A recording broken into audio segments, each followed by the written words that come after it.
సిద్దిపేట జిల్లా చెర్యాల మండలం తాడూరు గ్రామంలో జనగామ ఎమ్మెల్యే పల్లె రాజేశ్వర్ రెడ్డి చిత్రపటానికి కాంగ్రెస్ నాయకులు చెప్పుల దండలు వేసి నిప్పంటించడంపై బీఆర్ఎస్ నాయకులు ఫైర్ అయ్యారు. పల్లె చిత్రపటానికి చెప్పుల దండ వేసిన నేపథ్యంలో అభిమాన నాయకుడిని అవమానిస్తారా అంటూ బీఆర్ఎస్ పార్టీ నాయకులు పోలీస్ స్టేషన్ మెట్లు ఎక్కారు. ఎమ్మెల్యేను ఘోరంగా అవమానించారంటూ కొమ్మూరి వర్గీయులపై చెర్యాల పట్టణ పోలీస్ స్టేషన్ లో ఫిర్యాదు చేశారు. ఎమ్మెల్యే పలు అభివృద్ధి పనులతో పాటు సంక్షేమ పథకాలు ప్రజలకు అందిస్తూ వారి సమస్యలు తెలుసుకుని పరిష్కరించే క్రమంగా కాంగ్రెస్ నాయకులు చిల్లర రాజకీయాలు చేస్తున్నారని మండిపడ్డారు.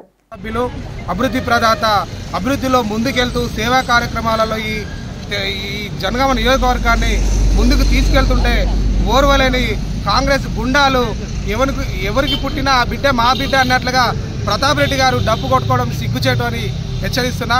ఎందుకంటే ఎమ్మెల్యే గారి లెటర్ ప్యాడ్ మీద ఈ 6 కోట్ల నిధులు చిట్యాల, దానంపల్లి, తాడూరు విలేజ్ బీటీ రోడ్ల కోసం శాంక్షన్ అయితే దాన్ని ఈ కాంగ్రెస్ అకౌంట్లలో వేసుకోవడం అనేది సిగ్గుచేటు, విడ్డూరంగా అనిపిస్తుంది.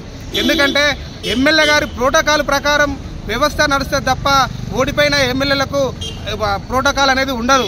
కానీ ఈ జనగామ నియోజకవర్గంలో ఉండే ప్రతాప్ రెడ్డికి అర్థం కావడం లేదా, లేకుంటే అవగాహన లేదనుకుంటే మతి భ్రమించి చేస్తుండా అనేది ప్రజలు గమనిస్తున్నారు.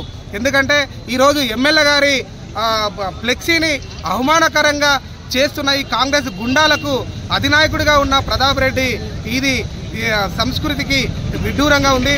మా ఎమ్మెల్యే గారు ఏమంటారు అంటే ఇట్లాంటి పనులు చేస్తున్నారు, మేము దాన్ని ఏమన్నా ఖండిస్తామని చెప్పేస్తే వద్దు నాయన, దాన్ని లీగల్గా చూసుకోండి అని చెప్తుండ్రు. మళ్ళీ ప్రతాప్ రెడ్డి ఇట్లా పాలకపక్ష మన ఎమ్మెల్యే స్థానిక ఎమ్మెల్యే పైన ఇట్లాంటి అవాక్కులు చివాక్కులు చేస్తుంటే మళ్ళీ ప్రతాప్ రెడ్డికి ఎందుకు అర్థం కావడం లేదు, మతి భ్రమించి ఇట్లాంటి పనులు చేస్తుండా. ఓడిపోయినా ఇంకా చీదరించుకున్నారు ఈ జనగామ నియోజకవర్గ ప్రజలు, అయినప్పటికీ కూడా బుద్ధి రావడం లేదు. ఇట్లాంటి ఇంకోసారి చేస్తే తస్మా జాగ్రత్త. ఎందుకంటే ఇట్లాంటి ఈ నీచ పనుల్ని ఈ జనగామ నియోజకవర్గ ప్రజలు క్షమించరు. ఏదేమైనా రానున్న స్థానిక సంస్థ ఎలక్షన్లలో ప్రజలు బుద్ధి చెప్తారని చెప్పేసి ఈ గుండాలకు హెచ్చరిక జారీ చేస్తున్నారు.